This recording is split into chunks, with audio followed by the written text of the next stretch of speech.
morning, everyone. Today is the 18th. We are over halfway done through this month's quiet time already. Crazy. Anyway, today we are reading Mark 15, 25 through 38. So, let's read. Now it was 9 in the morning when they crucified him.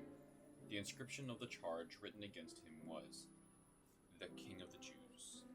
They crucified two criminals with him, one on his right and one on his left.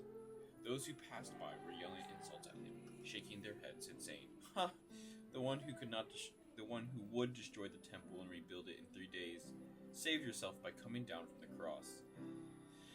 In the same way, chief priests with the scribes were mocking him among themselves and saying, "He saved others, but he cannot save himself. Let the Messiah, the King of Israel, come down now from the cross, so that we may see and believe." Even those who were crucified with him taunted him. When it was noon, darkness came over the whole land until 3 in the afternoon. And at 3, Jesus cried out with a loud voice, Eloi, Eloi, forgive me, Lima sabachthani, which is translated, my God, what have you abandoned me?" When some of those standing there heard this, they said, "See, he's calling for Elijah." Someone ran and filled a sponge with sour wine, fixed it on a stick, offered it him a drink, and said, "Let's see if Elijah comes to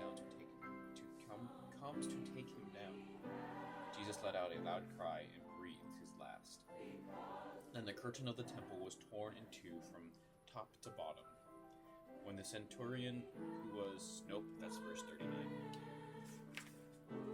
So I am going to read the reflection from this month's quiet time just because I found it helpful. It says here, at the moment of Jesus' death, the curtain in the temple is torn in two. And it's a physical curtain in the worship place. If you remember, they set this all up in the Old Testament. Since the time of Moses, the curtain prevented access to the Holy of Holies, the innermost part of the temple, because this sacred space represented God's dwelling place. No one could enter except for the high priest, who would make atonement for the sins of God's people. And even the priest had to first meticulously follow detailed cleansing rituals to stand in that holy space. The tearing of the curtain symbolizes that Jesus' sacrifice fully cleanses us of sin and allows us access to the Father. Because of the blood of Jesus, a new way is opened for his people to experience eternal closeness with the holy and living God. Okay, everyone. That is it for today. As always, let me know if you have any further thoughts. Leave a comment, leave a video, leave an audio, and you'll see me tomorrow. Have a blessed day.